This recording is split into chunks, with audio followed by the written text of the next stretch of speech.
March is the handover. Is this the handover? And I don't quite know what. I think it's during the week when the dots change. So you don't have your whole disco set anymore, then? No, I just have the blue one then. Unless Alison keeps me around as an advisory version. She probably will. You feel so naked. No, the blue one is very big. Quick is that's gonna kill me. Yeah, that's true. Yeah, I need. Do you know the details of the Thursday morning thing, like what time and where? Well, okay, the time is 8 o'clock, I think. Or the time is 8. Okay. And it's the IAB breakfast. Right. Okay. Oh, it's probably just the IAB room then. Yeah. So I make slides. Yeah, I make some slides. Oh yeah. Well, it's sort of this makes it easier for the IAB to follow. Okay. Okay. So make some slides about what's the intention, what's been happening so far, what's been planned. Excellent. And then you're gonna get lots of questions. Yeah. Very good. We're ready for that. Want to give it a start, Alfred? 9:30? Yeah, I can't seem to shut this mic anyway. So it's the agenda up. It's there on the third slide. Okay. Good morning, everyone. Monday morning, 9:30 in Seoul and many other times in many other time zones in the world. Great you are here. Great you could make it either online or in person. Welcome to the Human Rights Protocol Considerations Research Group.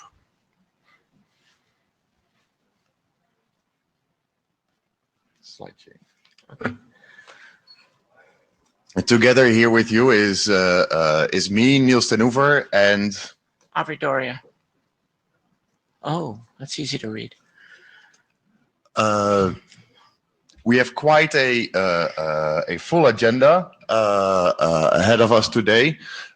We had 2 presenters in mind for you, but we haven't seen them on Meet Echo yet.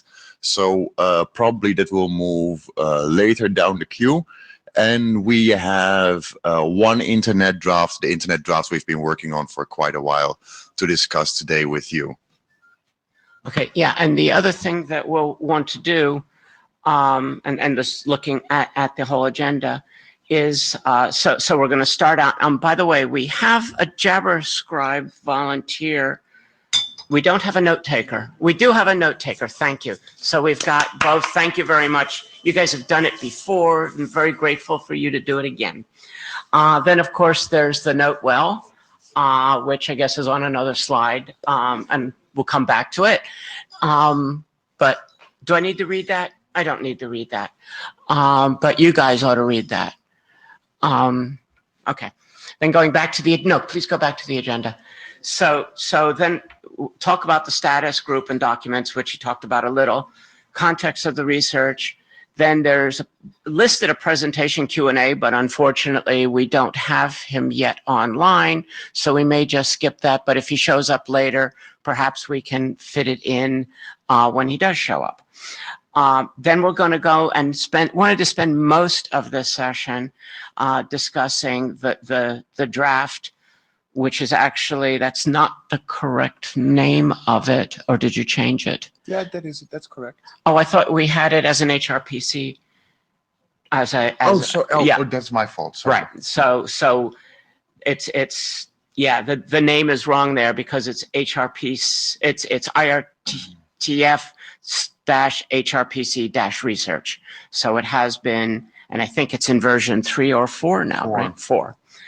Okay, so that needs to be changed. So we'll go through that, go through a process update. I'm shepherding the document as I'm not one of the authors, and my co-chair is one of the authors, so I would take the turn of being the hard one about trying to shepherd it. We'll go through recent changes. There have been quite a lot of changes over the last month since we started talking about doing a last call. So go through those, do a discussion of a set of issues. Then once we get through that, and really want to try and get through that to the point where we know whether it's ready to start research group last call or not. We've been close to it for a while, but I've been stalling, to be quite honest. And then see if we're ready, see if I'm ready, because you guys tell me I'm ready. And then we're going to talk a little bit about some of the related work that's being done in some other groups that mostly Niels and somewhat myself, a little bit in ICANN, have been working on that relates to this work, just to put this in a larger context. Then an open discussion if there are any other drafts or papers or ideas that people want to discuss. Does anybody at this point have anything, a draft, a paper, an idea that they're working on that they'd like to discuss in this meeting? I don't see any hands on that, so I'll assume they're not, but perhaps ideas will generate during the meeting and someone will come up with an idea when we get there. Then the next thing is the next steps. One of the things we've got is Niels and I have an IAB appearance this week to talk about the group, what it's doing and where it's going. And since this draft is hitting an annealing point, is hitting a point at which we're going to try and get it published, basically want to have a conversation about where we go from here. We have some ideas about what we want to do, but definitely want to discuss them with the group and see what people think. And then any other business. Does anybody have anything that we should stick under any other business at this point, knowing that it's coming? I'll ask again later. Okay then, so that does that. Then go to just so people can see the note well again. You know, it's has everybody read it? Has anybody not read it and need a description of it? Okay, so assume it as read. Going on. So then, where are we? No, well, okay. So this is document quality, relies on reviews. So please review documents in your working groups, and at least one other document from another working group. Several people have reviewed our documents, so I'm quite happy about that. And if you'd like documents you care about reviewed, put the effort in to review other documents. Announcement made. Okay, then here is, yeah, I'm still looking at the previous one. So here is a outline of the group's history, starting in 2014 and moving through to where we are now, where in July, basically we put out a research draft, road test reviews, there have been talks, there's been various revisions of it, and a new research draft was put out, in fact, just last night. But one was also put out before then. Since it became a research group draft, it's been through several revisions based on discussions in the research group. So that has actually been quite good. Okay. So here is the context and objective of the research group. It's to expose the relationship between protocols and human rights with a focus on the rights to freedom of expression and freedom of assembly. But based on some comments that we got at the beginning that we shouldn't strictly restrict ourselves to just these two, given the interrelationship of human rights, we have not defined discussion of other rights as out of scope, and they have come up on occasion. To propose guidelines to protect the internet as a human rights enabling environment in future protocol development in a manner similar to the work done for privacy considerations in RFC 6973. So we've tried to basically follow their example, and in fact at the last meeting had a discussion of not only the example, but of some of the after effect of offering such considerations to try and make sure that we are working in a reasonable context. And then to increase the awareness in both the human rights community and the technical community on the importance of the technical workings of the internet and its impact on human rights. And this is one of the things that I'll come back to when we're talking about how we move forward with the draft. We've gotten some context going in the technical community, and hopefully the last call will bring in more of that. We've had a few people from the human rights community review this, but want to go further during the last call to get more of the human rights community brought into this, because obviously only a few of the technically oriented human rights communities come to these meetings, and do want to do more outreach to them going forward.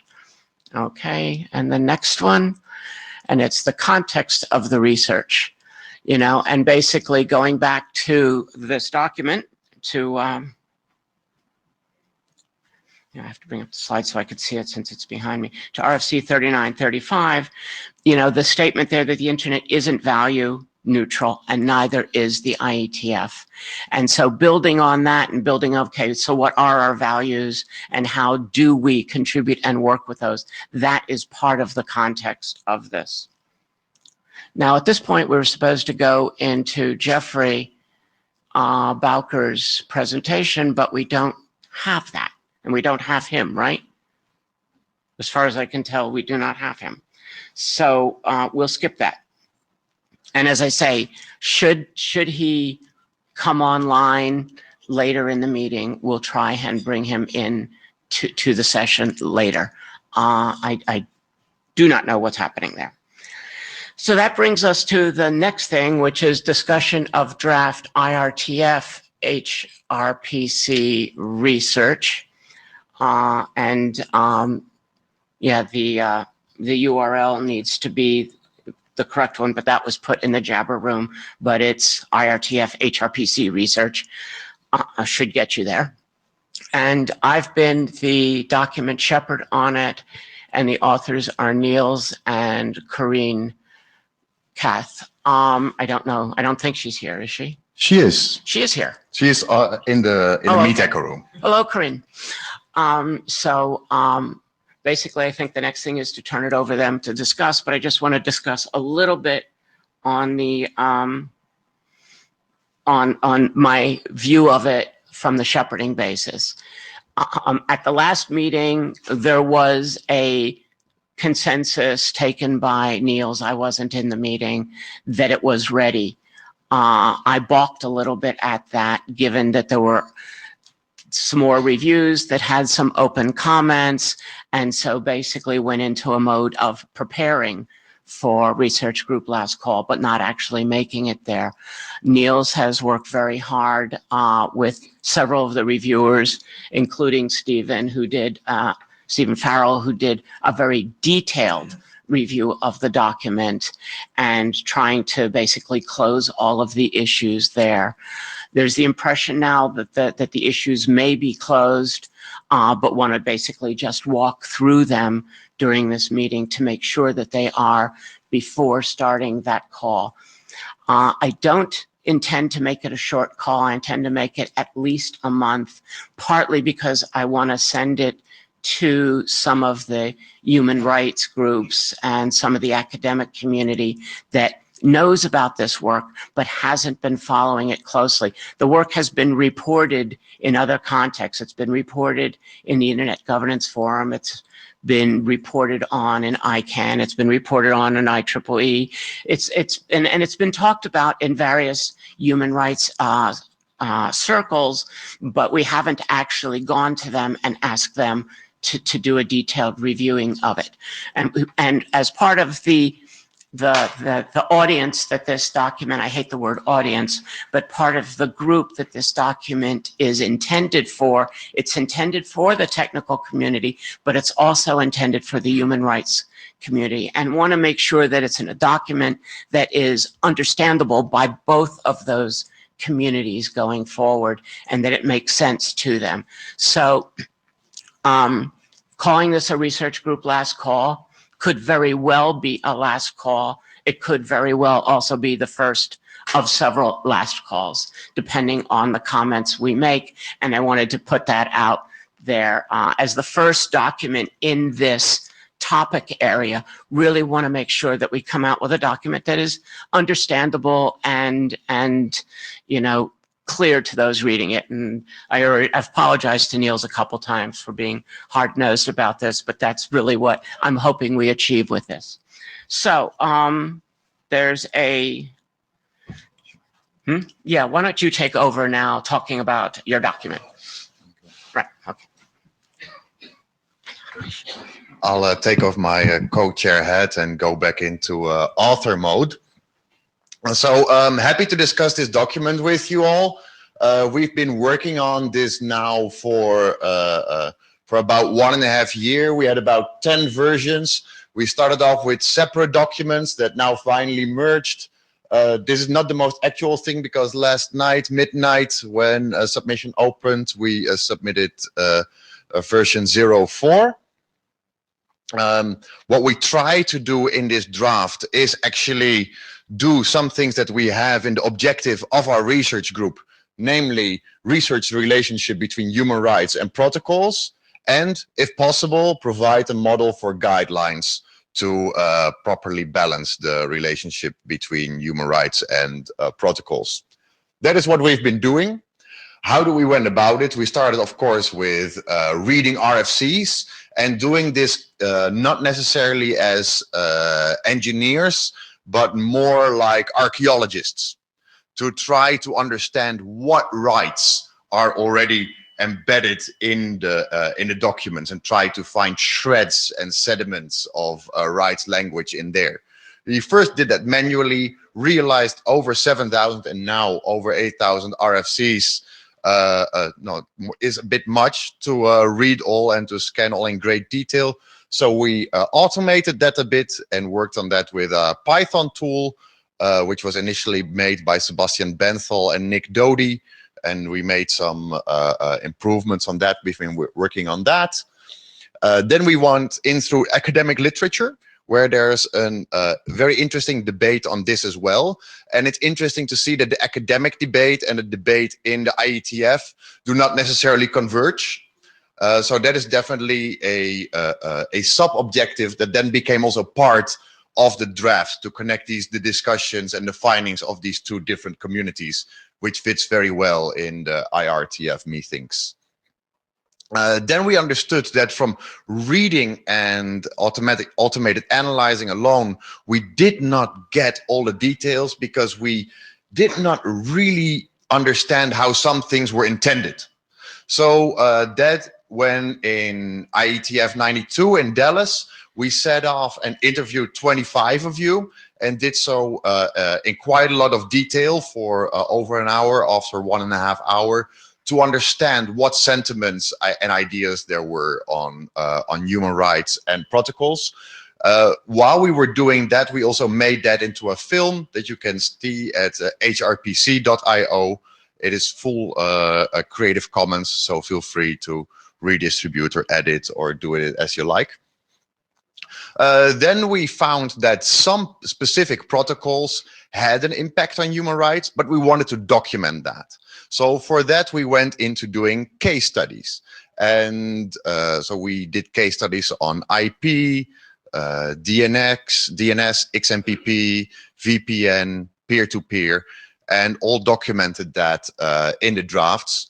And then combining that, the relation, the impact of protocols on rights, we came up with a set of guidelines. And that set of guidelines, we then tested with the help of Giovanni and Shane on seeing how is this helpful for people who are actually developing an internet draft. So that is a bit the history of the document. And in total, we've had 17 versions with the different iterations of the document. We had over 10 reviews of people, so a lot of thanks for all the eyeballs and the great criticism and reviews from that.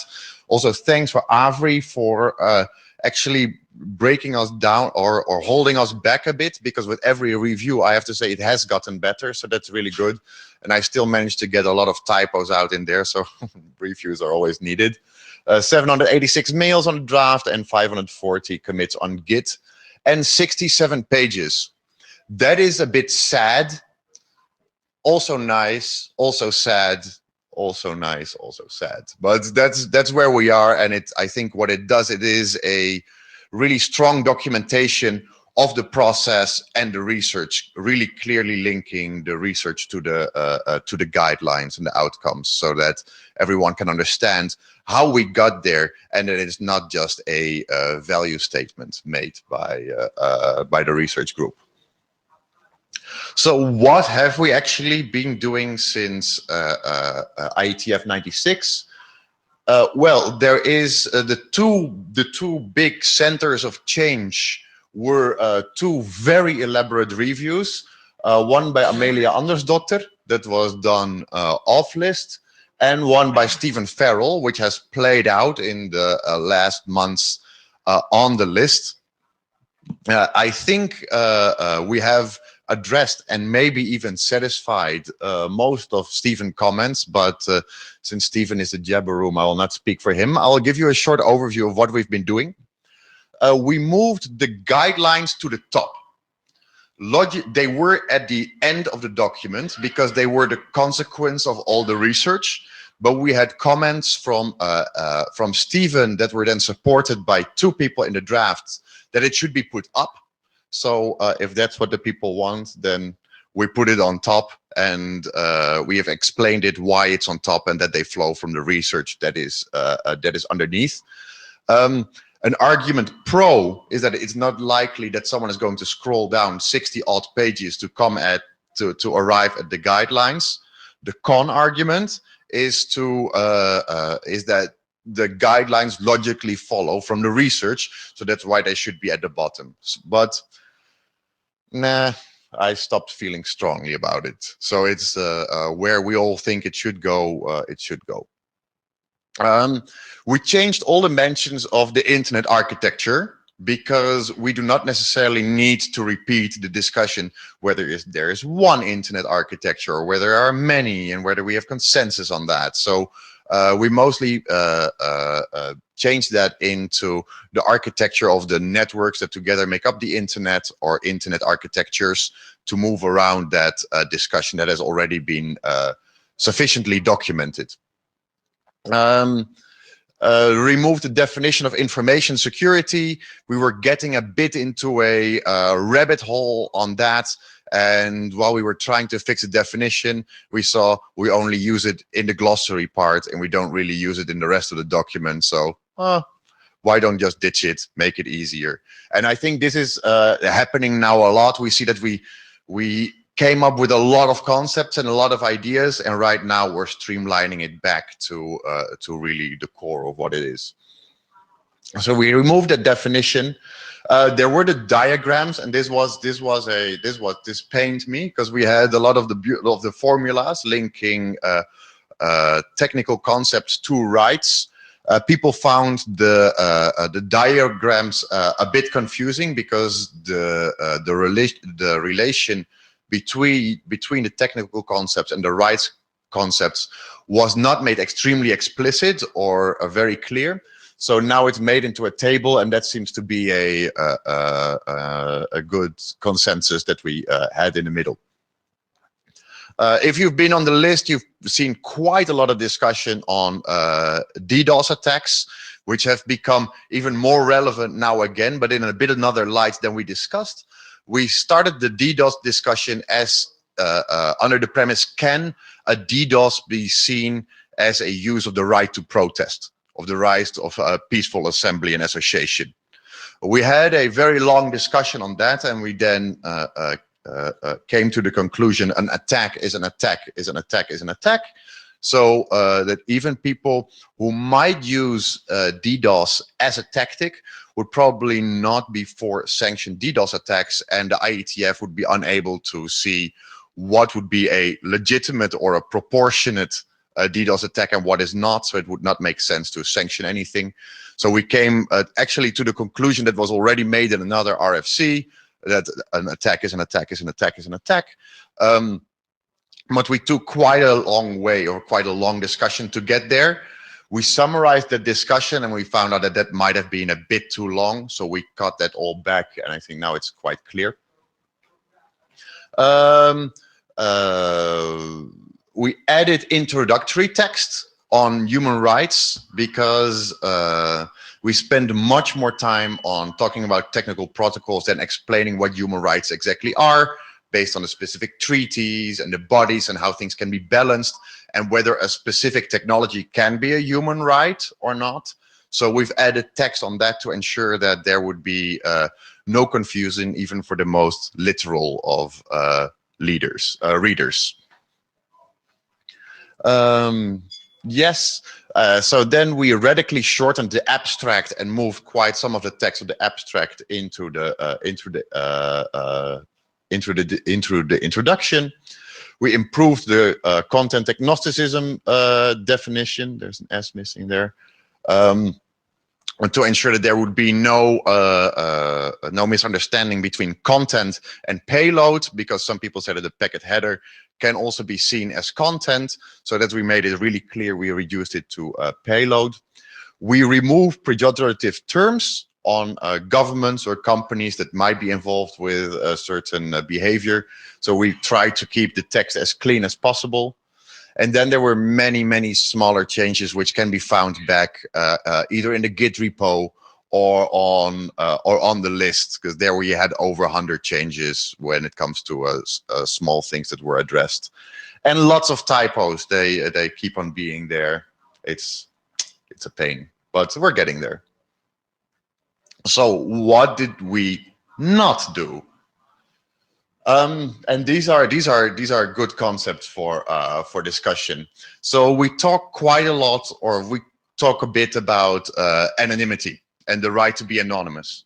And we think that this is a really good part in the draft, because it is both a juridical term that has been used by the UN Special Rapporteur for Freedom of Expression, but it's also a technical term.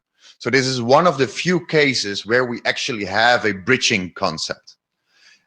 But then we also have the problem that many experts agree that anonymity is an extremely hard technical concept to achieve online.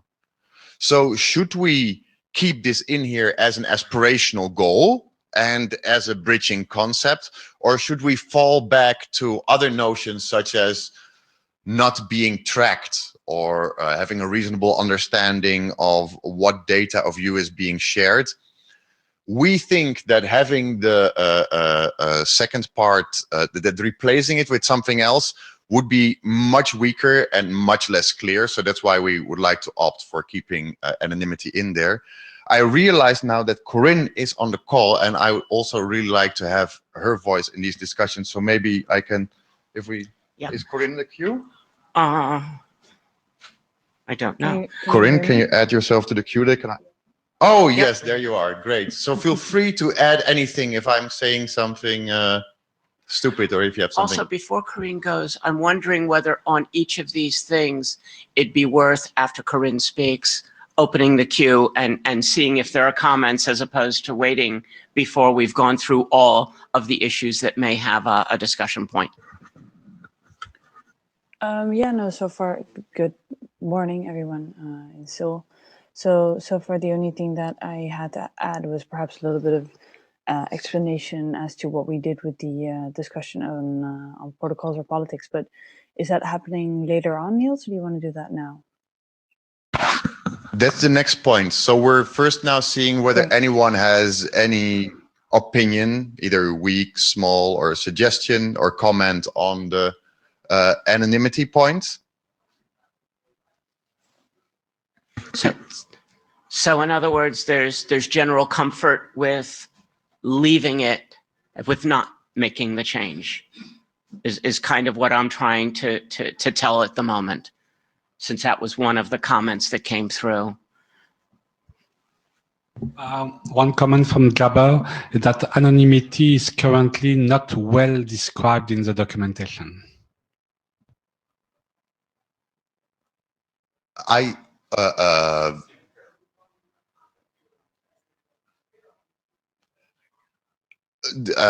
think we have several parts in the glossary that write about what anonymity is. If you would like more detail on which part, it would be great to understand where you would like more detail. And if so, text suggestions would also be very much appreciated.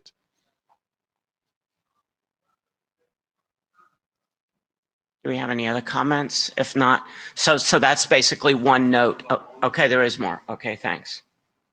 The interesting question is whether or not to say anonymity is a goal or not, given its difficulty, it is not, in my opinion. Well, I think we never have we never stopped because something was hard, right? None of this was actually easy, and I think that it's hard. It's exactly the reason why we should try it, because we should not give up. I think just being something difficult is not a reason to not do it at all. Can I ask a question, which is there a difference between, certainly it's an aspiration, but does making it a goal somehow make it harder? Does somehow making it a goal says it's something we can achieve? Something you call an aspiration is something you hope you can figure out how to achieve. Something you call a goal, perhaps, and I don't want to put words in Stephen's mouth, is something you think you can achieve. So I don't know whether there's any difference in that and whether that might help with the language at all in any way.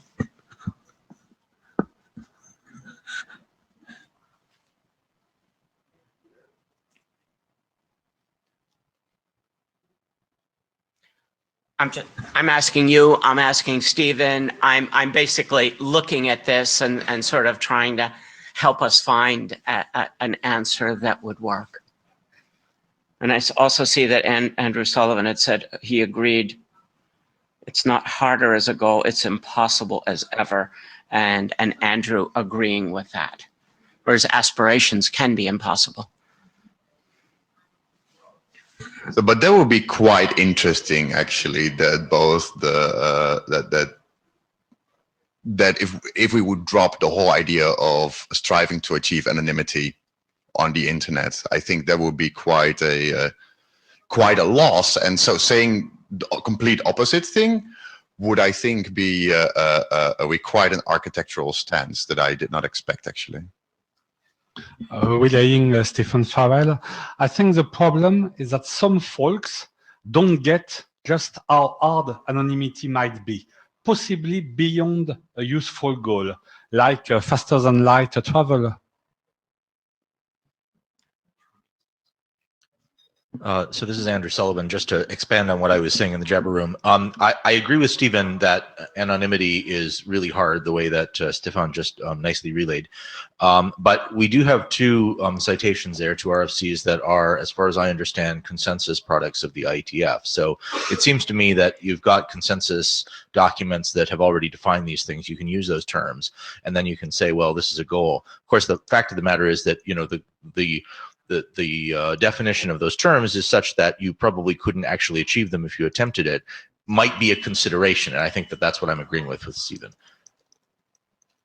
This is DKG. I agree that anonymity is very hard to get right.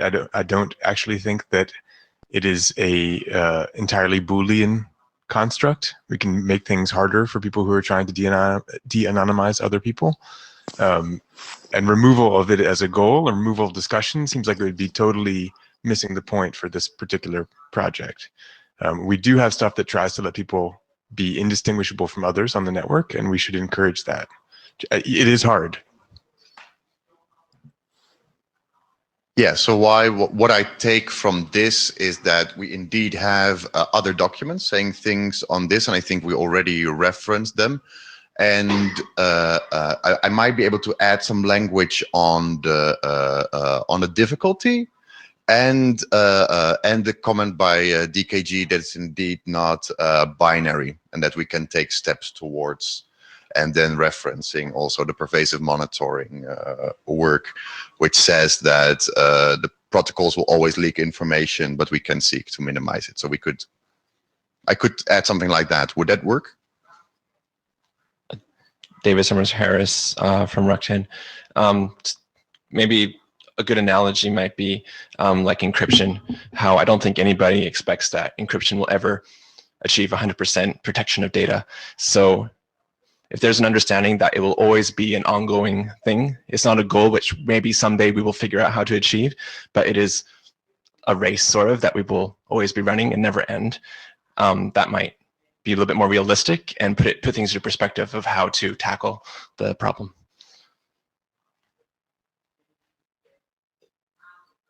From Stephen Farrell, he said that anonymity is a fine goal, but the non-trackability also.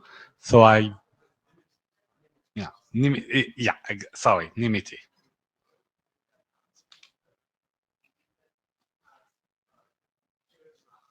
Like, what is a fine goal?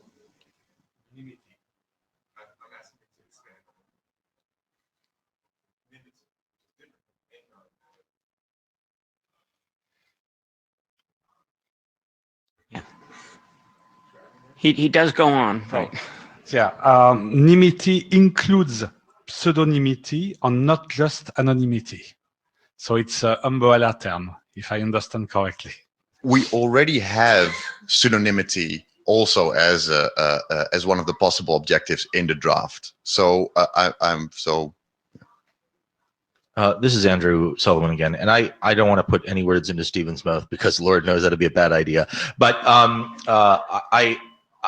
I think the point that he's striving at here is a subtle one, and maybe one that is not entirely captured in the document now that I'm seeing this argument going on. And that is, there are a lot of cases where you say, well, I want anonymity, and that sounds like a great goal, but without a scoping for the purpose, you don't actually understand what it means. And so if the document then recommended that when you made these considerations, you actually scoped what anonymity meant in your case. What is the acceptable point at which data leakage would happen, or is there no acceptable point at which data leakage would happen, or whatever? That would be a concrete advice that you could offer to people making human rights protocol consideration decisions that could be useful. And I think that may be I don't know if this is what's motivating Stephen, but it actually strikes me that this is useful advice that this document could give. This is DKG. I think that's reasonable, Andrew. I also think not just saying what could leak, but to whom it could leak. Right, but this is no different from the security considerations that we expect from our RFCs, right? I mean, we talk about security considerations not as though, well, every protocol must be 100% secure. We say, make sure you're aware of who your threats are and what the trade-offs are, and so it sounds very similar to me. This is not something. They're both really hard. And this is and to echo that, what we're trying to do here is we just have guidelines and a questionnaire to get people thinking, right? We're not saying must, should, may anonymity. Is it just we're asking questions whether people have thought about data minimization and anonymity, etc. So we're never saying anywhere anonymity must. It's Andrew again, and at the risk of beating the stain where the horse used to be, I think all of that is right, and I think the key point is that it may not be that subtlety may not be completely captured in the text as it stands, and so if and it might actually just be that at the top there's like one sentence, and maybe I can send some text because I don't have it at the top of my head, but roughly to the effect, look, these are all going to be traded off, and perfection is something that you're not going to be able to achieve, and you better be prepared to to accept that kind of fact, because I think there's a certain categorical flavor to some of the text here that maybe is what, I don't know if it's what's itching Stephen, but it is what has made me itchy on a few occasions, and I didn't really understand it until I listened to this. Okay, so we've already added text on the balancing of rights there, but if you have a sentence, I'd be more than happy to have a look at that. And yeah, I really hope, because in a lot of discussions with Stephen, it also took a while for me to really understand what he meant. So feel free to keep on iterating and understanding, because often it's more of an understanding issue than that we're complete in disagreement here. I see no more at the mic, so I've taken down a note that sort of language needs to be reviewed and tightened before the last call on this particular issue. Maybe just the addition of a sentence or something, but that's the note I've written down. I see from your face that it's not a good note, but well, whether we do it before or during, but that's your call. Thank you.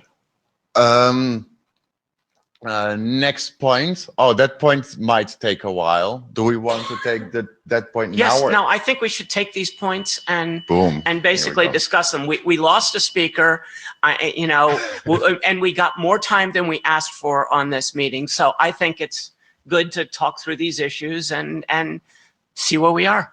Yeah. Yep. If it's too hot with the hat, you can take There the we hat go. off. Corinne. Okay, so we have the statement in the draft, and we've had long discussions about this in the on the list as well. But this remains a fun point to discuss because I think this is a strong conviction of the authors that protocols are political, because protocols have an effect on the ordering of society, which increasingly mediate our lives. So this is a point we would really want to keep in the draft. It has been contested by some. Stephen has suggested that it needs a qualifying language to work. So some protocols are political, and for us as authors, that does not really make sense. So this might also depend on your definition of political, but I'm more than happy to discuss that here. It's Andrew Sullivan again, and I think I said this like really some months ago in a meeting and also on the list. The reason that I hate this claim in the document is that basically it doesn't have any argument for it. I mean, you state it over and over again, and there's several places where you say, oh, well, these things are linked to things that people are doing in here. But none of that actually provides an argument that there is a fundamental fact about the protocol that means that it is necessarily a political instrument.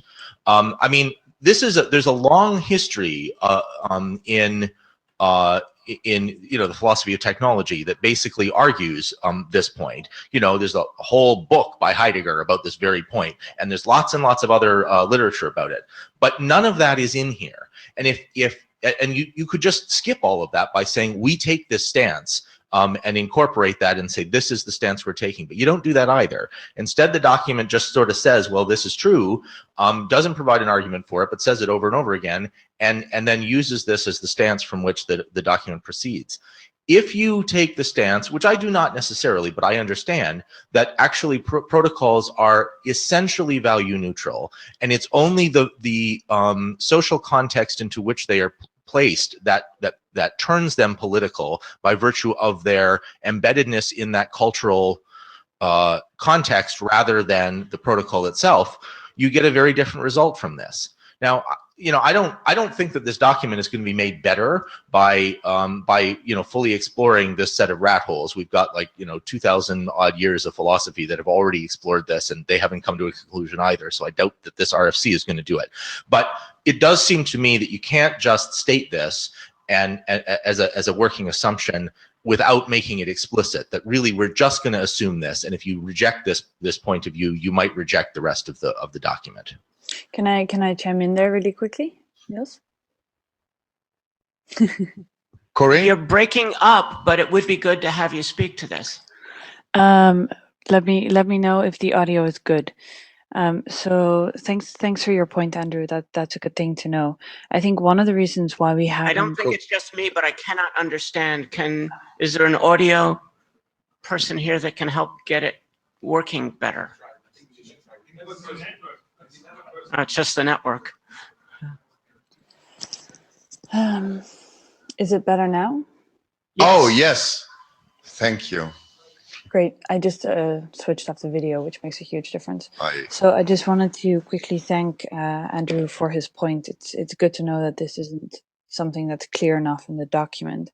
So one of the reasons why we actually haven't made very explicit this argument is because we refer to a whole body of literature that does that. But everybody is shaking their heads to the clear enough question. I'm sorry to interrupt. Yeah, perhaps you can write it and we can read it out, or I will get do a that. better connection, I guess, because Perfect. So I'll maybe you can start the argument. I'll start. in the not relaying Jabber, personal opinion. I think that the fact that protocols are political is not just a strong conviction of the author, it's the entire point of this research group. Because if they are not, what are we really doing here? The point that Andrew made is that, or Stephen also made on the Jabber, is not all protocols are political, or a protocol choice is not always political. That's true, but often it is. So I don't think that we never claim that all protocols are political and that it's always political to choose to retrieve your email over POP or IMAP, for instance. But very often they are, and they have consequence. And in my opinion, this is something that should not be removed because it's the corner of it's a main pillar of the work behind this research group. I'd like to respond to Andrew's things because there were a lot of things in there that I really did not understand. First of all, I do think that there's a lot of argumentation on this point in the draft, including a whole literature review showing the different discussions of this point, how different authors have dealt with it, specifically towards protocols. So saying that we simply make this statement and do not provide any argumentation is misleading at the least. Secondly, I think we must have been reading a very different philosophy, or been reading the philosophy in a very different way, because I think that there is actually, especially when we read Heidegger, and Heidegger who is problematic in his own ways, when he talks about technology, is that technology is always already embedded in the environment and is always zu handen, and that we cannot think of it outside of its embedded context. So thinking that a protocol is neutral in Heidegger seems for me like a complete logical fallacy.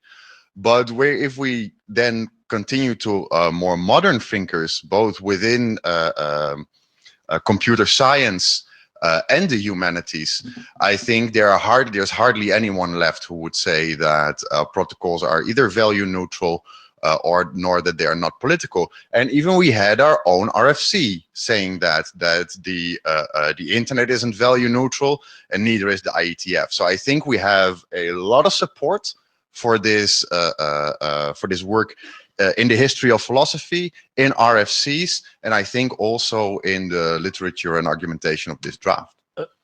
This is Andrew again. So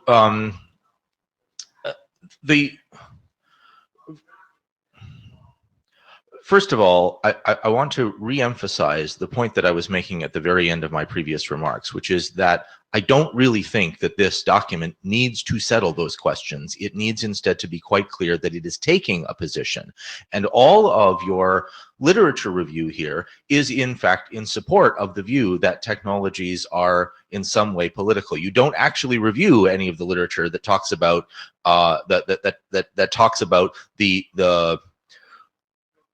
stance of the stance of the view from nowhere. Now, like, I have a metaphysics background. I understand, what's problematic about all those things and everything like that. And we could be boring everybody else by discussing it all day, but I don't think that that's useful for this document. What I think this document needs to do is state explicitly that this is a position you're taking, and then your literature review actually serves you nicely, because what it does is it shows, look, this is in a long tradition that is consistent with this, rather than needing to review all of the other literature, which I know you've just said there doesn't exist, but there does. That instruments are purely instruments, and the instrumentality inheres in the cultural thing. I agree with you that Heidegger, for instance, doesn't think that instruments can come into being outside of a cultural context. Probably Wittgenstein doesn't either. But I mean, we've got a long tradition of people who are that sort of positivist view. And there's the sort of Mr. Dr. Science guy, philosophy of science people who all think that. And I think that sort of tradition is there. And if you're going to engage with it, you're going to end up having to make this document much more bloated, and you don't need that. So that's the difficulty that I have here. Finally, the reference actually to the mission statement of the IETF is extremely problematic on this, because it does say that the internet is not value neutral, and it doesn't say anything about what its values are. Maybe its values are in fact pure neutrality among any stance that you could take, and there is no such view in the internet as human rights.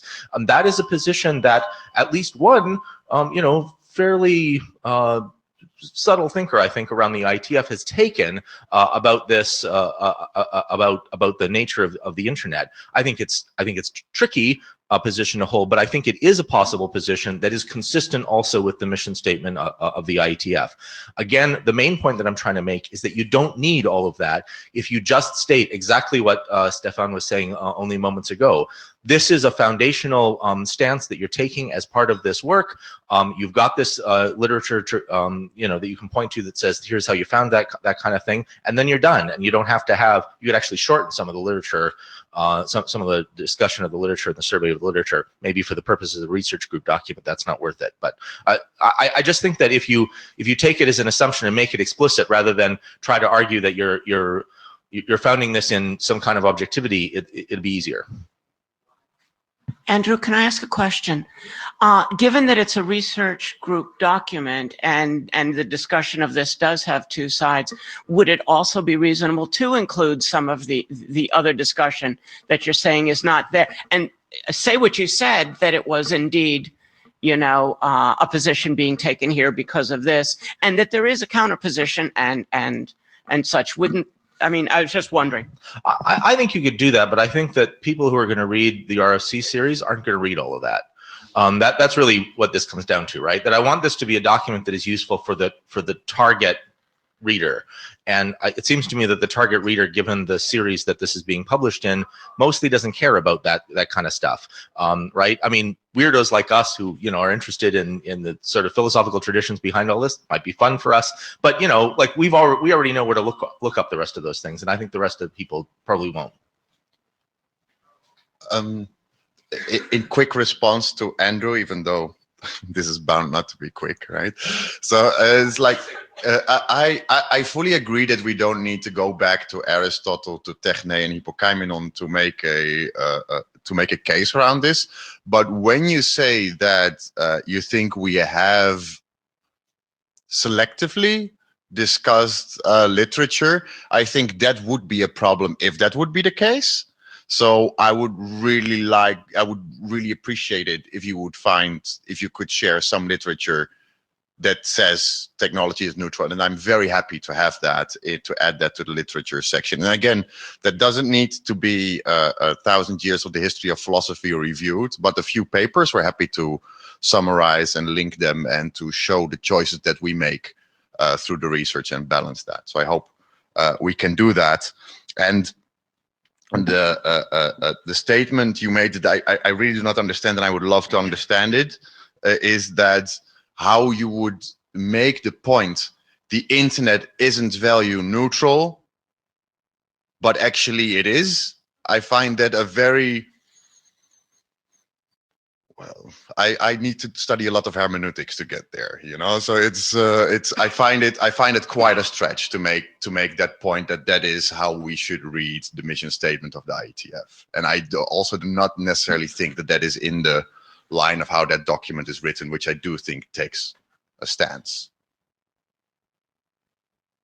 Not a very elaborate, not a very precise one, and that's exactly what we've been trying to build on, right? To find out what do we actually mean when we say such things.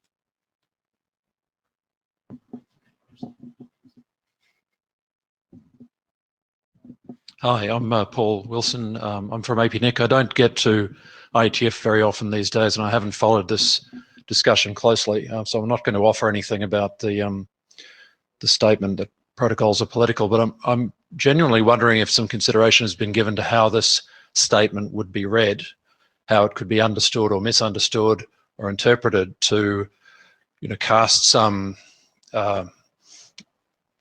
interpretation or some assertion over the whole protocol development process, the whole IETF. I mean, if protocols are political, then is IETF a political organization? I mean, there are a whole bunch of questions and implications that seem to follow from this. And as such a stark statement, I really think, personally, I think there's a risk of it being used in a way that we might not intend or want.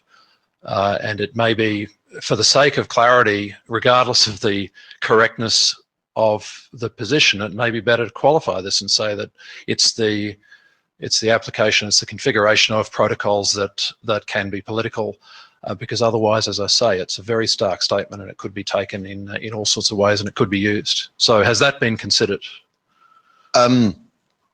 Yes, we have. So it's not that we have this as a banner on top of the internet draft, right? I think it is pretty much embedded within these discussions, within literature reviews, and I think one of the speakers at the previous HRPC session, namely the UN Special Rapporteur for Freedom of Expression, said that protocol development touches upon politics, and if we do not come up with our own position on that, it's more likely that other people will come in and make that position for us. So this is more a kind of a risk assessment strategy to know and to show for us how we relate to human rights, to ensure, because we see this discussion also going on in the ITU WTSA, and then exactly as an argument for government intervention.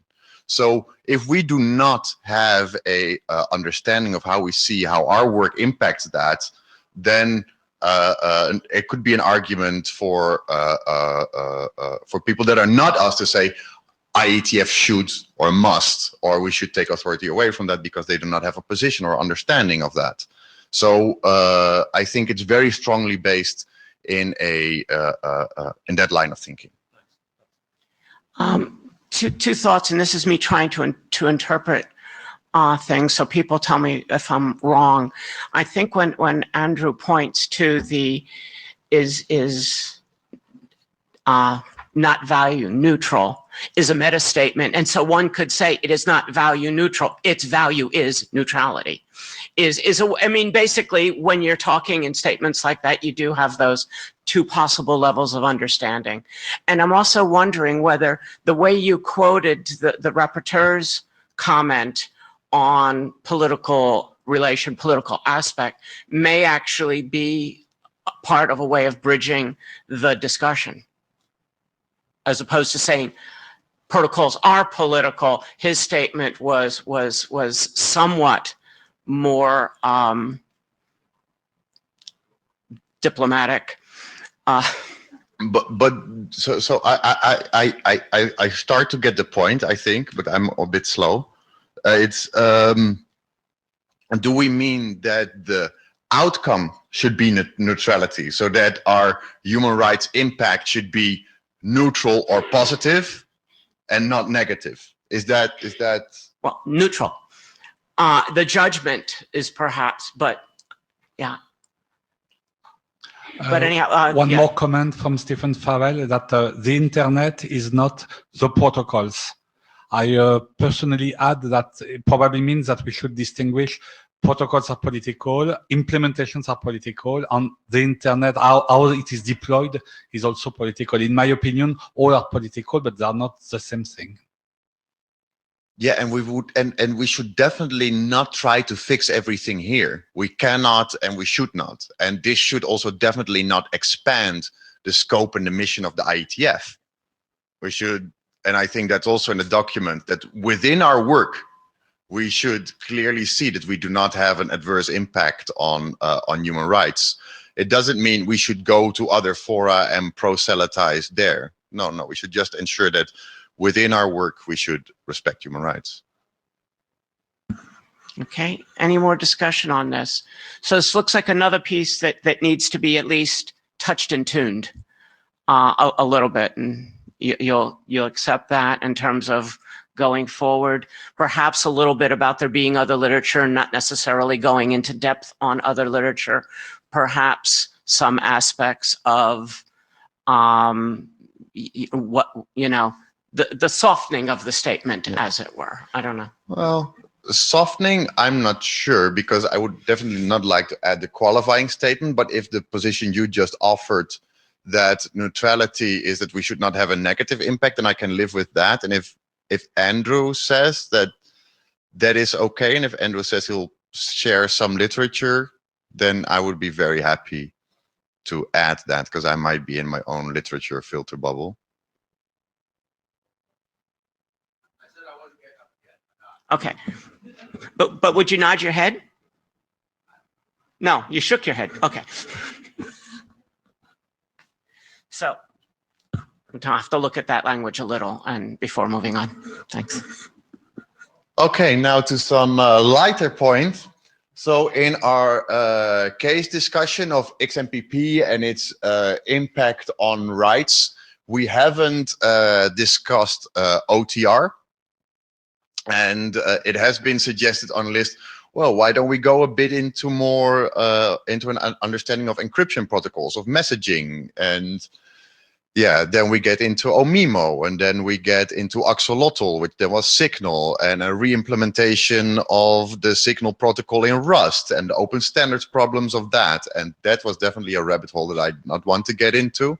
So we've left a case study of XMPP to XMPP and did not add anything that can be slapped on top of that.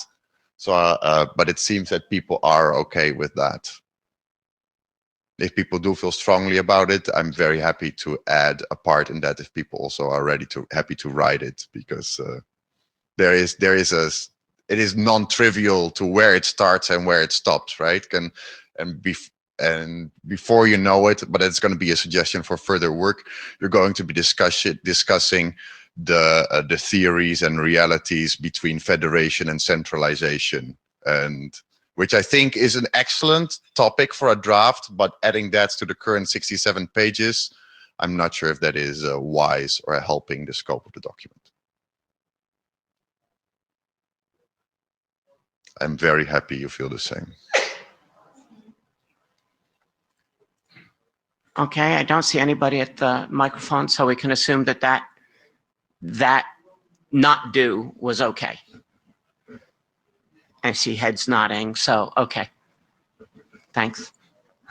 Okay, the next point I expect will be, it should be, it's not localization, it's internationalization.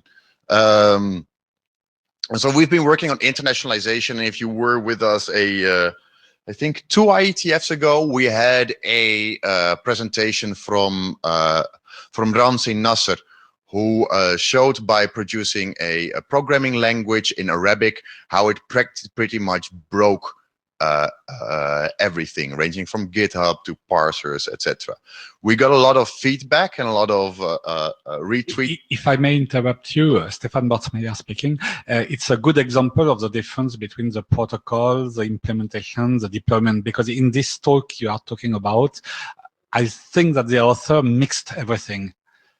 Which was one of the weaknesses of his otherwise excellent talk. Fully agree. Fully agree. One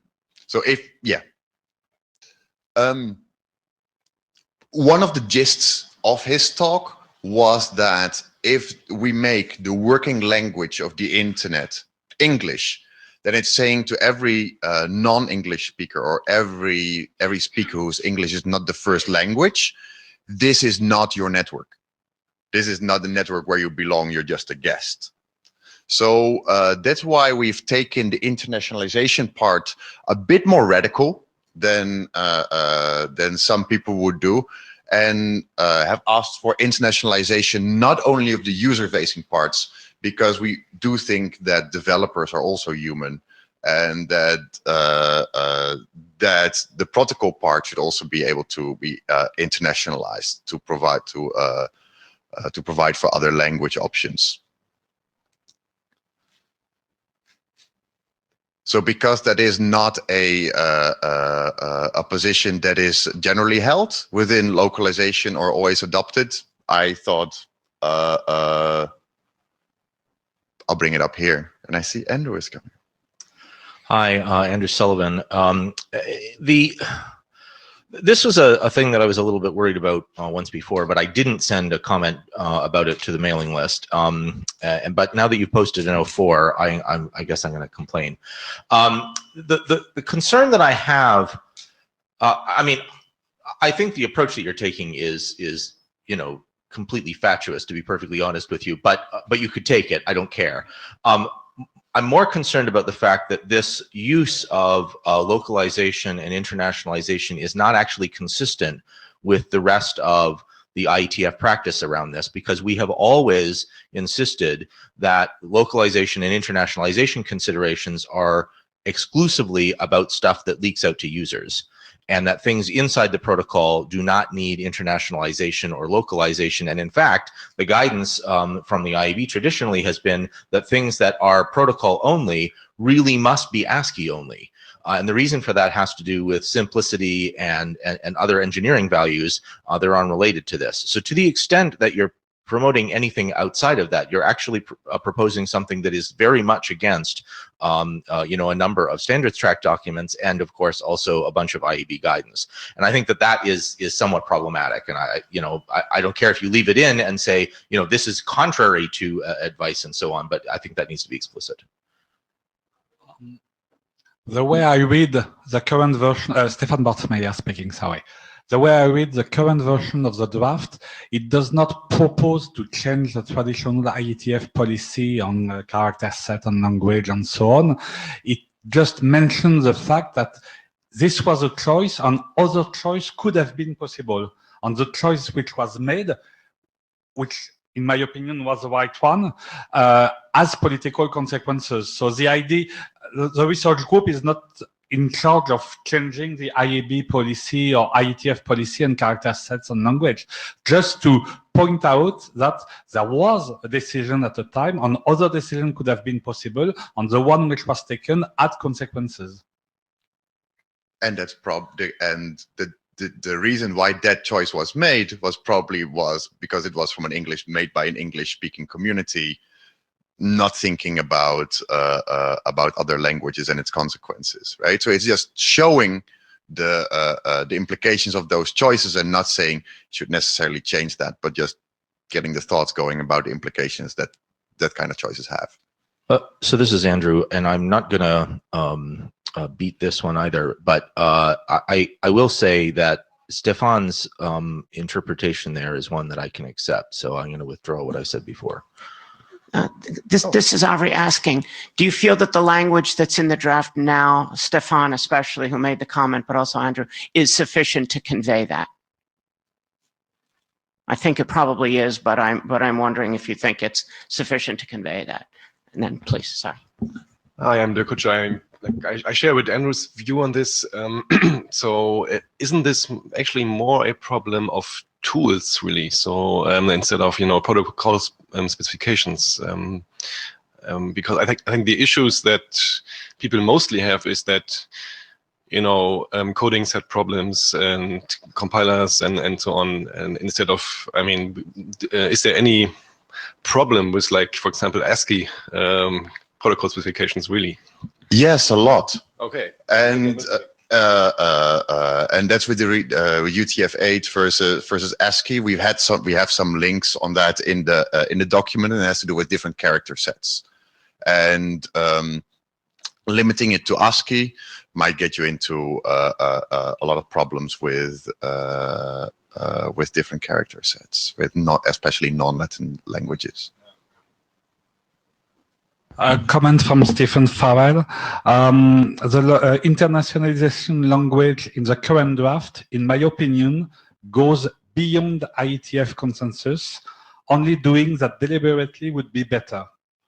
No, sorry. And the last comment from Stephen Farrell was ignore the previous one. Sorry, I missed the last one. Excellent.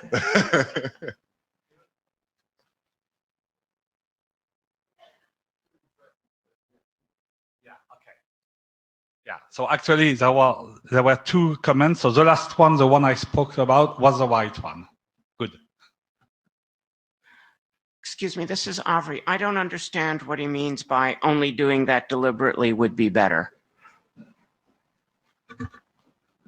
I think what he's saying is, this is DKG, I think Stephen is saying, sorry Stephen, this is the second person to put words in your mouth here, is that while it does go beyond IETF and IAB consensus, it's fine to do that if you do it deliberately and say this is beyond the traditional consensus.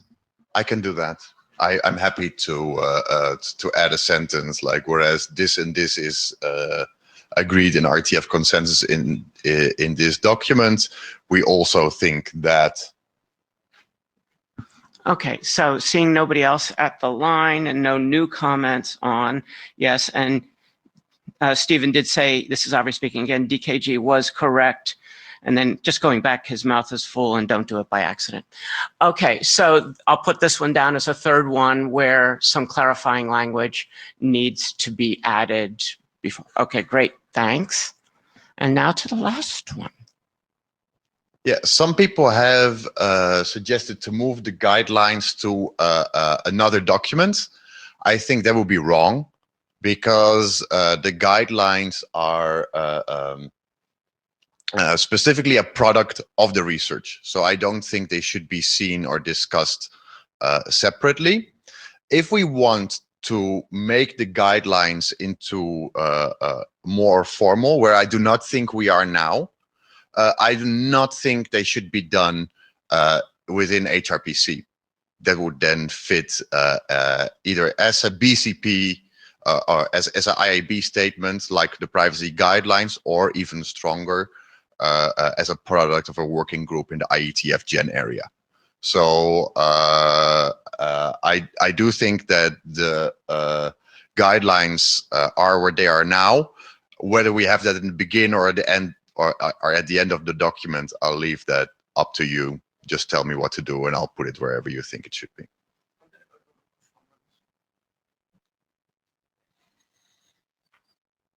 Going to the microphone, Aubrey Doria, simply because this is purely a personal opinion.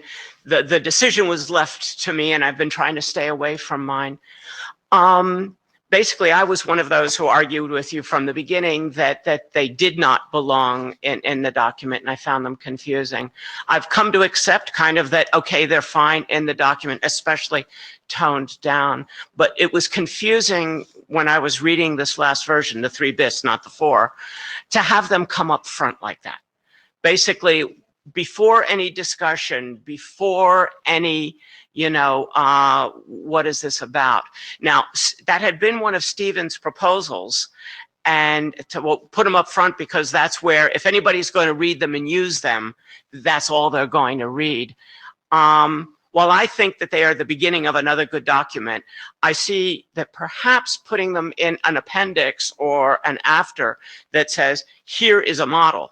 Discuss that there is a model, but not actually make it part of, I mean, have it there as an appendix. It's easily removable and usable without reading the rest of the document. But as I say, this is a personal opinion. And since this was made a touchstone, I'm going on what I get from general discussions. But I just wanted to put in my own confusion with seeing it up front and the idea of it being an appendix, if not removed.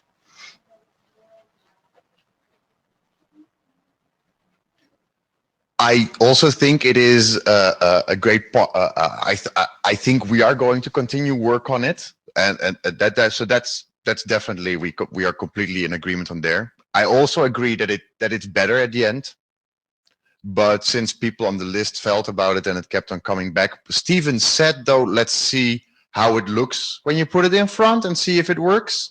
So I think it was Joe and Stephen that felt about it. If they look at it now and Stephen and or Joe feel like, nah, back at the end, then I think then we would make everyone happy, but it would be interesting to see what Stephen says. Aubrey, with a question, how many people have read the 3 bis? I know no one's read the 4, but and have read that that model for considerations at the beginning. Has anyone? There's 2 of us. So I guess I'll just ask in the abstract. I assume many of you have followed that discussion, and it does offer a model of what considerations might be. Obviously, considerations would be something that came out of the IETF, not out of the research group, but the research group could offer a model of here's an idea to think about. And so therefore, I think the programmer using them is much less a consideration at this point than then, so the putting them at the beginning, because a statement I had a little bit of problem with, it, no programmer is going to read this whole document on human rights. I found that a little difficult to accept. I'm sure some will, but putting it at the end, or perhaps even putting it in appendix. I don't know if any of you have a view on it, but I'd like to hear if you do, even not having read it, knowing the kind of thing that it is. Nope. Okay. I guess we feel stronger about this than anyone Right. else. And yeah. Which is understandable, right? Because kind of married to it. So on this one, I don't see a push for moving it to another document.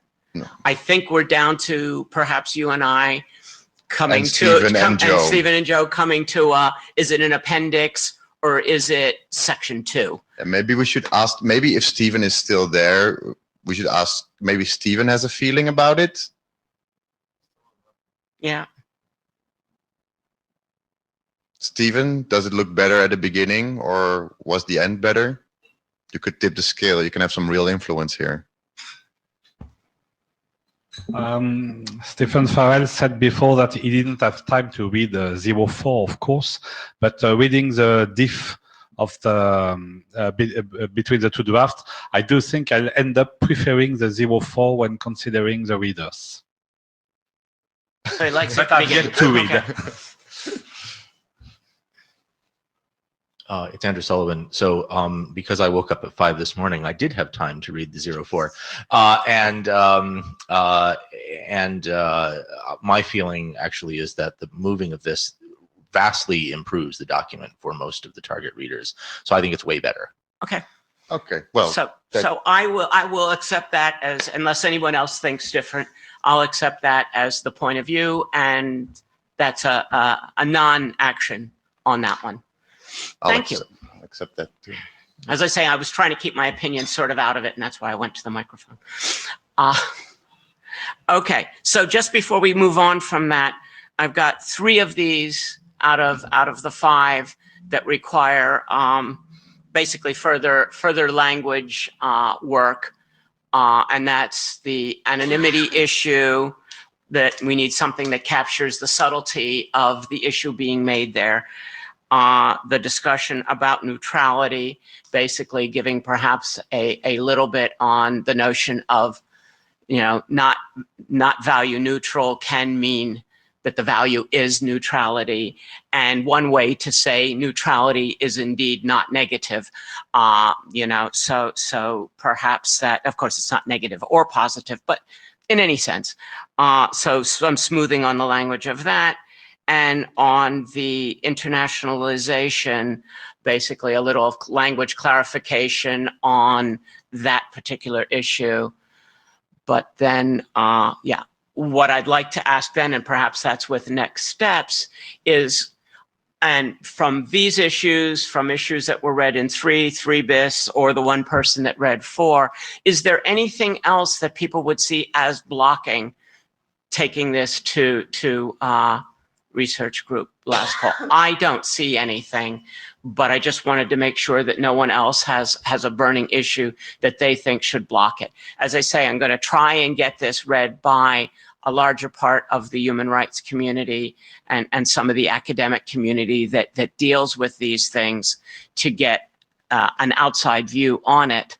So research group last call is spreading out on a more global sense. But does anybody have any other blocking issue that once these 3 things are taken care of, and won't do another review on these 3 things, people can then review these 3 things within the research group last call to see if we got it correct. But I'll work.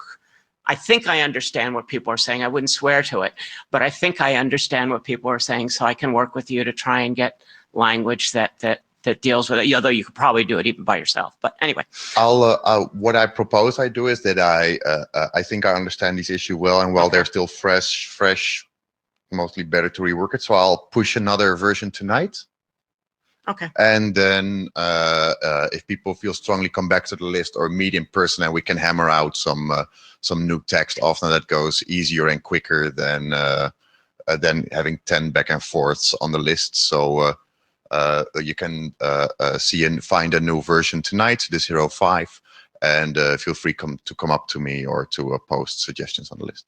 And all things being equal, I'll start the last call after this week. Okay, anything else on that? Well, I guess there's next steps now, but we were kind of like next steps. Yeah. Anything else that should be next steps before sending this out? Really trying to get, you know, a solid document that most of us can live with, even, I mean, as a research document. So, no? Okay, great. If something occurs, please let me know. Please put it on the list. If there is any other, you know, blocking item that you think of. But I think that from following the conversations, most of the items that we're blocking have been hit, and this discussion basically dealt with the last three that need a little bit of refinement still. Okay? Great. Excellent. Very exciting. Thank you. And thanks for the constant revision. And Corinne as well, even though Yes. her audio is failing. I'm sorry, but Corinne is doing at least, is doing more than I do probably. Okay, so you had the next item too. I can add a little, but it's mostly you. So keep on talking. Have some water first. Yeah.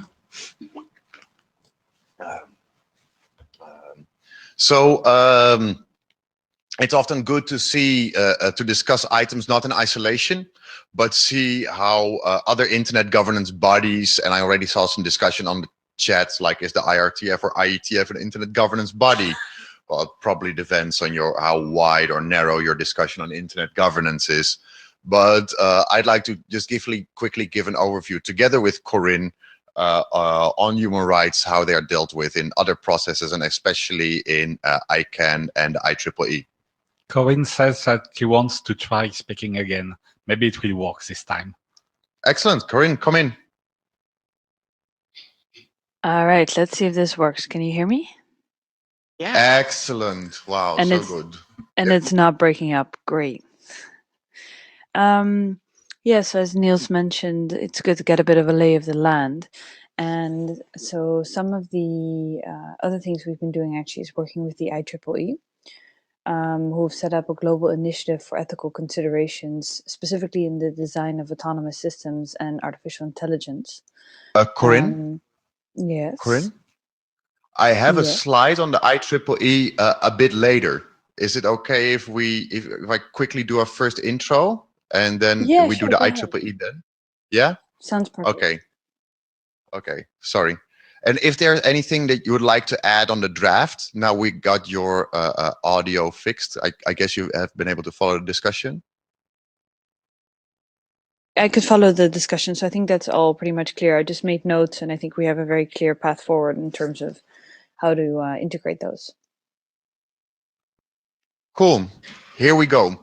Human rights started pretty much off in 1947 with the Universal Declaration of Human Rights, drafted by a drafting committee in the UN General Assembly under the lead of Eleanor Roosevelt, was adopted, but much to the chagrin of some of the parties, it was not a binding treaty. The Universal Declaration of Human Rights is an aspirational document and is not a binding document. This only changed later when the text got codified into specific treaties, such as the International Covenant on Civil and Political Rights, the International Covenant on Economic, Social, and Cultural Rights, and other treaties. And only then they became part of international law. So it's great to understand that these, well, yeah, let's make a quick jump ahead and again, not discuss the whole history of human rights, but discuss it where it becomes more relevant for us when it comes to computers and the internet. Then let's go to the World Summit on Information Societies, which was first held in Geneva and then in Tunis. And in the Tunis agenda, we have one of the first texts on internet governance that mentions human rights. So point 42 says, we reaffirm our commitment to the freedom to seek, receive, impart, and use information, which is a direct copy-paste from Article 19 of the Universal Declaration of Human Rights and the International Covenant on Civil and Political Rights. But there we have some qualifying text at the end. Blah, blah. It is balanced against cybercrime and counter spam, respect the provisions for privacy and freedom of expression contained in the relevant parts. And that is always a bit lawyer weasel words, because everyone can say that's relevant. No, it's not relevant. So the relevant parts of the Universal Declaration of Human Rights, which is again an aspirational document and not a binding document. So this was still relatively weak text. Then the UN Human Rights Council in 2012, in the kind of landmark resolution, said that it affirms that the same rights that people have online must also be protected online, which is a bit of a no-brainer, but it kind of signaled that the Human Rights Council understood that we needed to think about how human rights offline would be translated to the online environment. And we did not completely understand it, but they said they're definitely applicable. So let's try to understand how. Well, then Snowden and the UN General Assembly had a resolution on the protection of privacy in the digital age, and point 4 called upon all states to respect and protect the right to privacy, including in the context of digital communication, to take measures and see to review their procedures, practices, and legislation. And from that moment on, it was the start of the establishment of a special rapporteur on privacy, and Joe Kanatachi is currently that special rapporteur. Now we've only been looking at intergovernmental processes, but it has not only been discussed in intergovernmental processes, there's also been the Net Mundial meeting, which was held in May or June 2014, which was a multi-stakeholder conference where the technical community, civil society, academia, governments on equal footing were able to work on a document, and that document said human rights as reflected in the UDHR should underpin internet governance principles, but it's not only citing these the aspirational documents, but also the treaties that make it international law. So here you see increasing text, it's repeating itself, but it's getting stronger every time, bit by bit. So also the offline and online is repeated here again. So you see it's a building that's slowly developing. Then the UN Special Rapporteur on Freedom of Expression, David Kay, in his 2015 report said governments should promote the use of strong encryption and protect anonymous expression online. So this is one of the points where the UN Special Rapporteur was really explicit about anonymity. And in his 2016 report, he talked about intermediary liability and private entities that should ensure the greatest possible transparency in their policies and should also understand their impact on human rights and integrate their commitments into their policy-making processes. And that is roughly where we are now in terms of the discussion. The upcoming report of the UN Special Rapporteur for Freedom of Expression is going to be on telcos, intermediaries, and standards bodies. The official deadline is over, but I know he's still accepting submissions. So if you have interest to do so, please do, because all the submissions are really used by the UN Special Rapporteur. So where does that leave us? Because the only parties to international treaties are governments. So how does that work for these private parties that the UN Special Rapporteur mentioned? Well, we are not the first ones to ask this question, and that's good. Initially, we had the UN Global Compact, which was launched in 2001, which gave rise to the term corporate social responsibility. And corporate social responsibility was still quite a vague term. It tried to translate human rights to non-state actors, but in a quite vague way without very clear guidelines. So it could be on the one hand doing some very bad things, on the other hand building a school and you would be good. So that was still so vague that we couldn't really work with it, and it got a lot of flag. But then in 2011, under the lead of John Ruggie, the UN Guiding Principles for Business and Human Rights were developed. And because it was authored by John Ruggie, they're also often referred to as the Ruggie Principles. And the Ruggie Principles have 3 different pillars. The 3 different pillars are the responsibilities for states to protect human rights, so to go out and enforce. For non-state actors to respect human rights. That means within your own work and within your own supply line, trying to understand, know and show your impact on human rights and mitigate adverse impacts on human rights. And the 3rd pillar, a remedy. So if something negative happens, ensure that you allow for models of redress. So this is whistleblower policies, information policies, compensation policies, and ensure that you work with rule of law. So how does this translate to internet governance areas? Well, there is the example of ICANN, where during the phase of the transition that now all ended, a commitment to respect human rights was added to the ICANN bylaws. But Article 4 of ICANN's Articles of Incorporation already said that ICANN would benefit of the internet community as a whole, but also act in conformity with relevant principles of international law and international conventions. But it never really made explicit how it would do this. So now there is the human rights bylaw, which is subject to the limitations set forth in section 27.2, which will come up after this, within the scope of its mission and other core values, respecting internationally recognized human rights as required by applicable law. This is one of the core values of ICANN. It makes it very clear it's not set out to enforce. What does section 27.2 say? This bylaw is an inactive bylaw until we have developed a framework of interpretation, which is part of workstream 2, which is the process of implementing the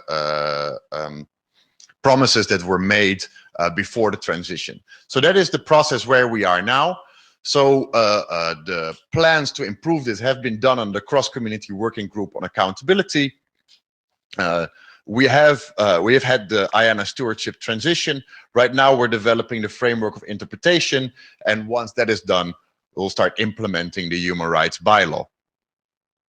So this scary dendrogram, which could be in a bit higher resolution for the projector, but which can also be found at icanhumanrights.net, shows maps a bit the different rights that are impacted by ICANN and how the different policies and topics relate to that. So as you can see, there is quite a lot, and currently we're trying to develop that framework of interpretation, but the framework of interpretation is solely an explanation of the bylaw, and it's not a framework of implementation yet. So it's not clear yet how ICANN will respect human rights, but we're also making some suggestions for the implementation of that.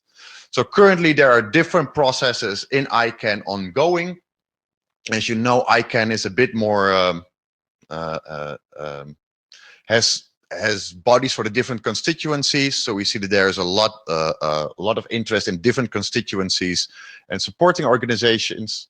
So we have the governments who are working in the Governmental Advisory Committee in their working group on human rights and international law. There's the cross-community working group on accountability, workstream 2, the human rights subgroup that's currently designing the framework of interpretation. I think they are now at the stage where there is a consensus text on the framework of interpretation and draft text on the next steps. And then there is and this is going to be quite a mouthful, the cross-community working party on ICANN's corporate and social responsibility to respect human rights, which is tying together all the discussions and trying to further the discussions with research, which is an informal research group.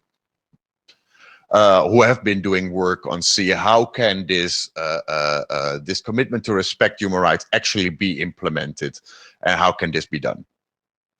So there's never a dull moment. The discussion on human rights, this is an analysis we made of language, human rights language on mailing lists with the aforementioned Big Bang. There's really a shift from language that says freedom of speech and fair use to a much more human rights language around diversity, human rights, privacy, security, due process, discrimination, but also cultural rights are increasingly being discussed. So that was roughly the work as it's going on in ICANN. Want to discuss that, or also now go into the IEEE? And then Okay, Corinne, this is your moment. Hi, I hope you can hear me now. So the Still IEEE can. is... You can or you cannot? We still can quite clearly, please. Great, excellent. So the IEEE has recently started a new initiative called the Global Initiative for Ethical Considerations in the Design of Autonomous Systems, which includes both a little bit of artificial intelligence and robotics. And the idea behind it is to make sure that every technologist is actually sort of educated, trained, and empowered to be able to see what kind of ethical considerations rise up in the design and development of AI and IS and address those. And in parallel with this particular effort, I'll go into it a little bit more. And the idea is they're going to put out a long form document that sort of addresses all the different issues that might come up. The work is done in different committees, and the first version of this document should be out by December this year. And in parallel to the work on this document, which is more oriented towards, for instance, trying to figure out what are the different sort of ethical issues that arise, where in the work stream do they arise, who should be made responsible for being able to address them, etc. They have also set up the P7000, which is a process for sort of addressing ethical concerns during system designs, which is hopefully going to be an IEEE standard. And the idea behind that is that engineers and other project stakeholders need to actually have a clear methodology for trying to identify and also mitigate sort of ethical concerns of end users at the beginning of systems and software life cycles. And so there's some sort of link to what we're doing here, only their view is a little bit broader at ethics as a whole.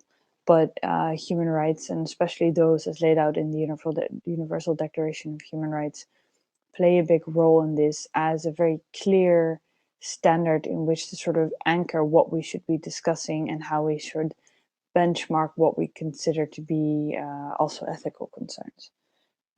So that's pretty much all I have on that. Great, thank you, Corinne. So basically, I'd like to open, well, the mics are always open, kind of, if anybody's standing, but like to ask if anyone would have questions on either of these two, or want to, speak about work that they're involved in elsewhere, if anyone is involved in anything that's related to this in other areas, just to sort of build that larger picture of the context this work is being done in. But if not, we'll move on. I just was hoping that we would have that context, and want to thank Corinne and Niels for doing that. Okay? Okay. Moving on then. So because everyone is so excited, we'll do ITU next time, okay?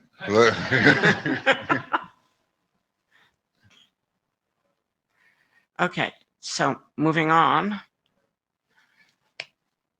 takes us to the first one, where I had asked at the beginning whether anyone had any draft papers or ideas that they wanted to add to what all we're talking about at the moment.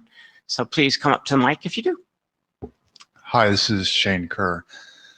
So is there appetite for digging a little bit deeper into this problem of defining anonymity and how it can be sliced and diced? And would this be an appropriate research group for such a document?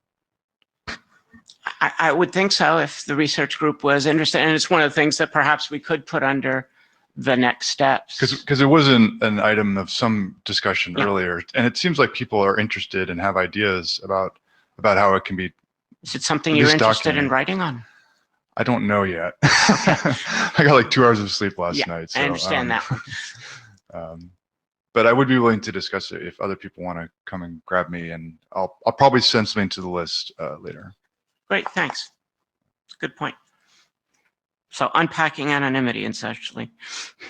Stephen Farrell said that this research group would be, because this is not only a crypto problem, assuming qualified folks with cycles exist. General problem with the IETF. Yeah, I think Stephen's comment's really good, because I think a crypto discussion would not be there are many great fora to discuss crypto, but of course we need to leech of a lot of crypto people to get there. But no, I mean, I think, like in security, it's not a crypto discussion. Likewise, anonymity, while there are cryptographic elements of the problem, it's probably a small piece of the overall landscape, right? yeah, no, I'd love to dig into it, but Okay. but it's going to be hard, but it's going to be fun because it's hard. It's not. Well, you're reason to almost not done do with it. this other document. So, Right, yeah. I mean, well, I thought you were almost done a year ago, so I don't know.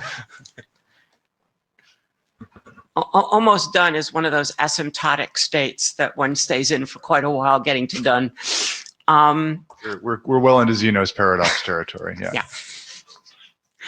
Okay, so in terms of other, there was a couple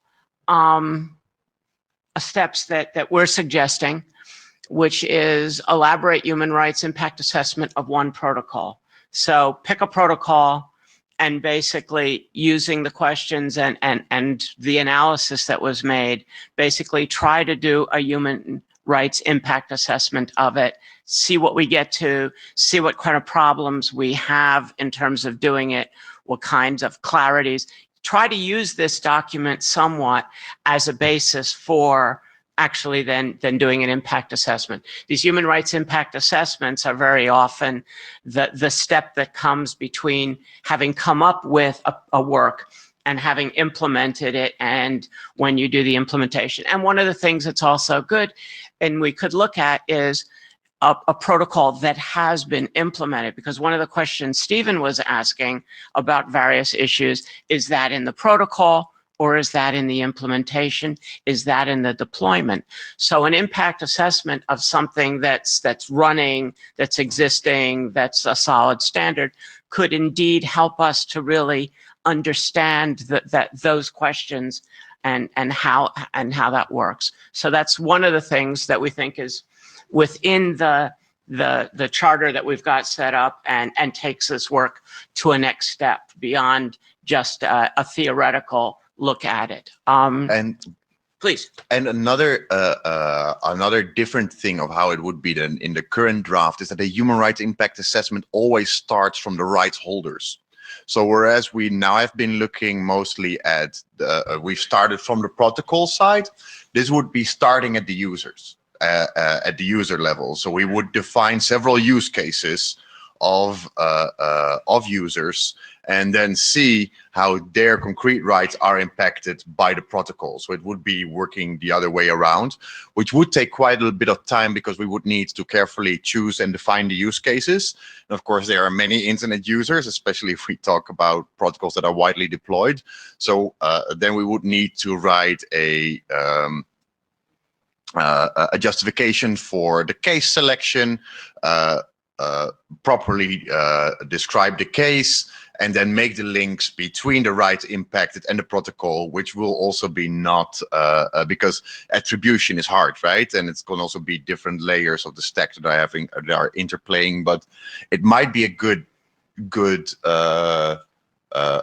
step to give such a full road testing, which we would not expect from protocol developers, but to give, like, if you want to do it super thorough, this is what it would look like. And if you think this is relevant, then I'd also be very interested to hear what protocols you think would be most worthwhile to do this. Anyone have any comment on this first possibility? Good idea, not good idea, ideas on a protocol? No comment yet. Sitting there is kind of like no comment yet. Okay, let's talk about the second one then, and we can come back to these and certainly come back to them on the list because these are just ideas at this point. How is the right to free association either sustained by or not sustained by internet architectures? Considering the difference between federation versus centralization. This has been one of the subtexts to a lot of discussion on protocols, on networks, on the internet versus other networks for a very long time. And also freedom of association is one of the two rights that we set up at the beginning to pay some attention to. And while it got some coverage in the current document in general, actually it's one that has not been delved into very much and yet is a critical right. And it is a critical right that the internet contributes to. So do you want to add any further substance on it, Niels? No, maybe the JabberScribe wants to reflect a bit on what's going on in the chat. No. So I think what's going on there is like this has very much to do with the discussion on protest, and can you do what kind of protests are there? Oh, okay, sorry, yeah, because this just to counter that idea, right, that didn't go there was that protests would only be, there's lots of association on the internet that has absolutely nothing to do with protest, but it's cultural and identity. So just to that. Okay, and then any comment on that one before I move on? Don't see any. And then continuing to get speakers to bridge divides between communities. One of the things that, hadn't necessarily been planned when we put together the group, but which seems to have been successful, and I want to check to what degree others agree, is having people in with diverse views on technology and human rights, on work being done elsewhere, and those discussions. Sometimes we have agreed with them, sometimes we haven't, sometimes we've been split along the lines, but I think all of them have, at least to me, given new points of view, new ways of looking at the issue that I often hadn't thought of. So that's one of the things that we've thought of, basically, is one of the things that we will continue doing, but also wanted to check and see whether others thought those were worthwhile. I have an impression that people do, because when I said we would spend this meeting only doing draft work, I got a certain amount of pushback saying,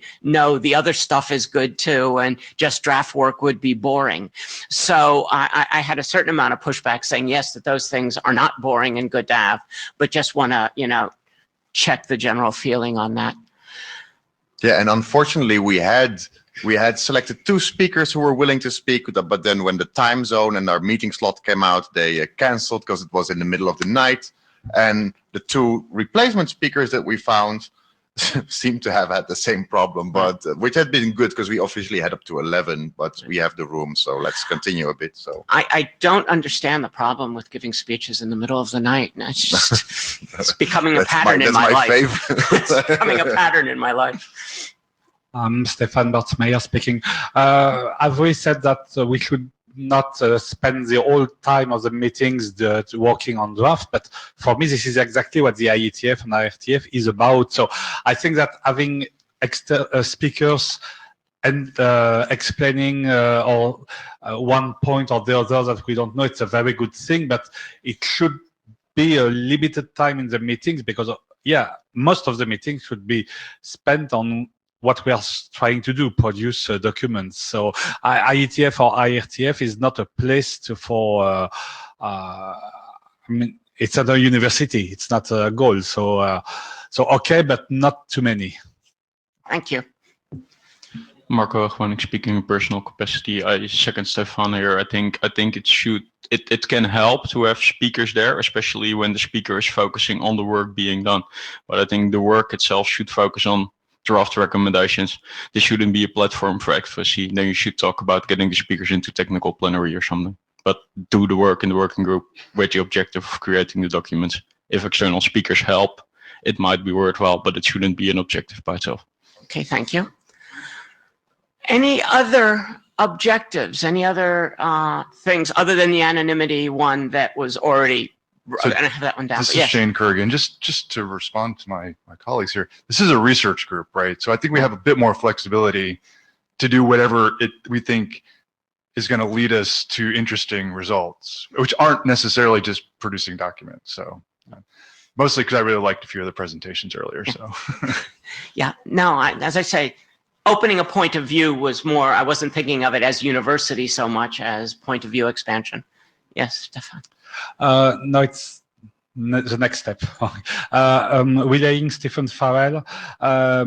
Now that we all realize that DDoS is an attack on only an attack, would anyone be interested in trying to write something about how one can protest on the internet without that being an attack?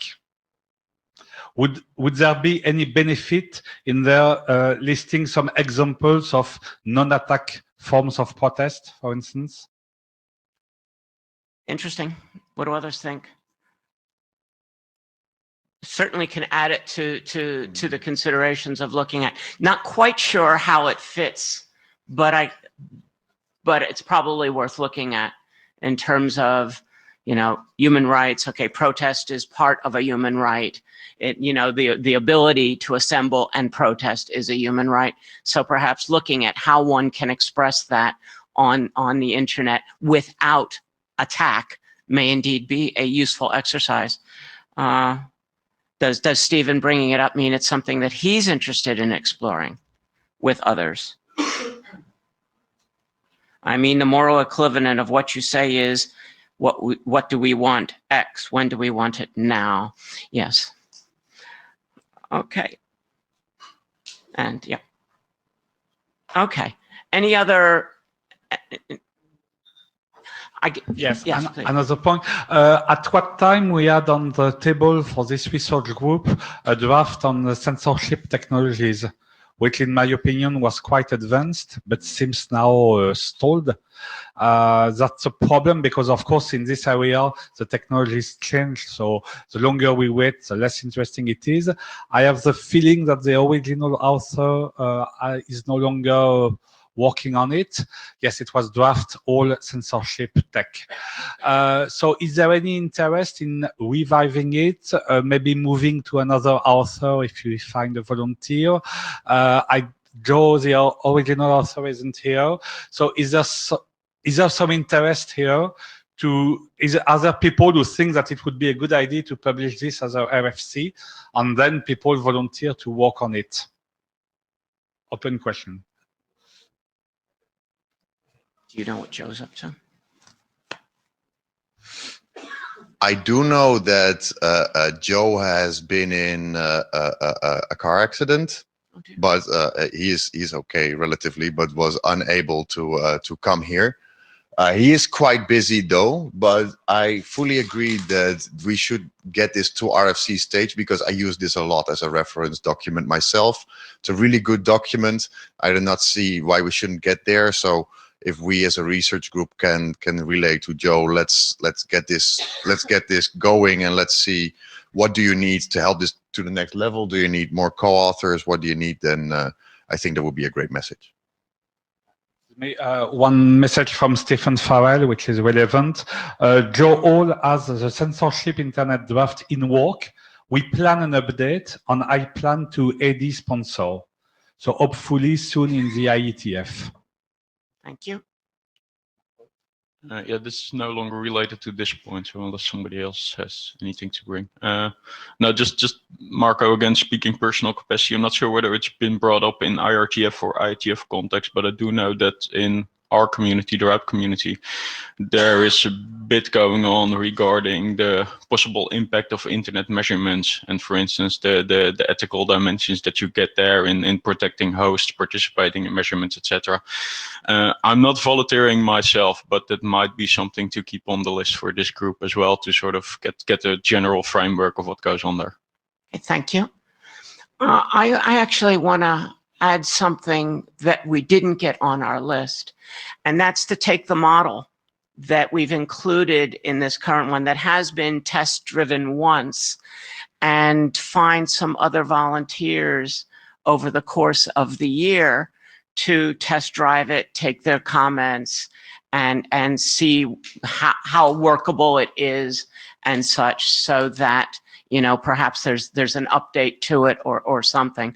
But I'd like us to not leave the model behind, but to actually see if we can recruit some people to actually test drive it. It's good that at least one has, but it'd be good to have a few more try it on their drafts. So that would be one other thing I would add to the list of work going on.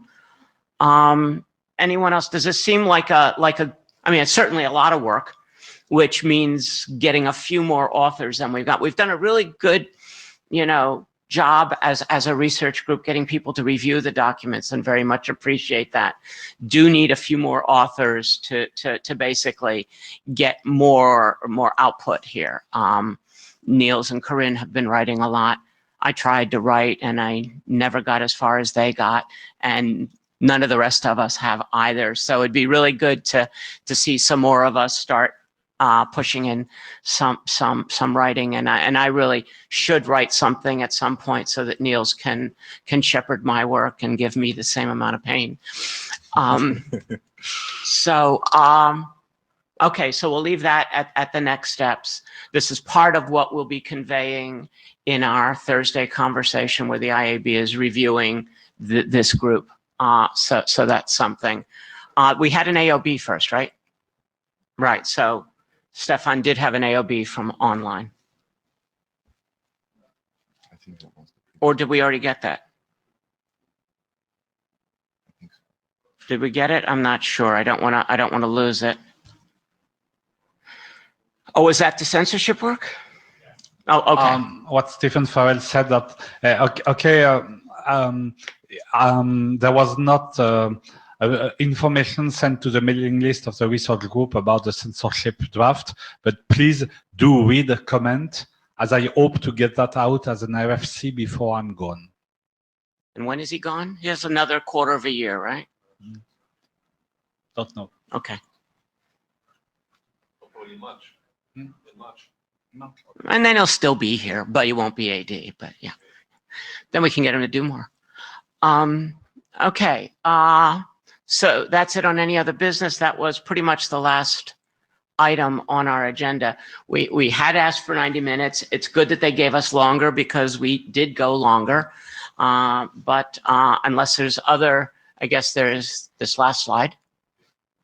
I'll let you talk about it if you want to. It's just prettiness. I could probably quibble, but hey, I'd probably quibble with the last line. Okay, so I think we come here at the end of the session. Thanks a lot for all your attention and your contributions over the past weeks, but also being here Monday morning. We're greatly looking forward to having discussions over the rest of the week and continue to work on this draft, other drafts, and upcoming work. Thanks a lot. See you next time in Chicago and on the list and here in person, of course. Thanks. Thank you very much. And the blue sheets are here. If you haven't signed the blue sheets, please do so. And thanks a lot again, Stefan and DKG for Jabber scribing and note taking. Thanks.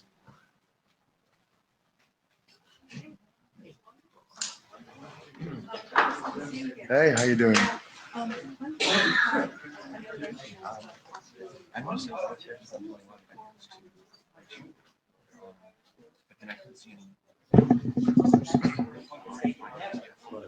Yeah.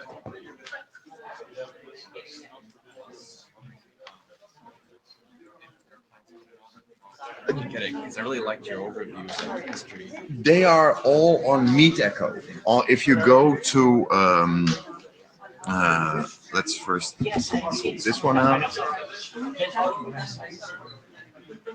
What is your mail address? You can email it to David at SummersHarris.com. Summers-Harris with double S, with double R.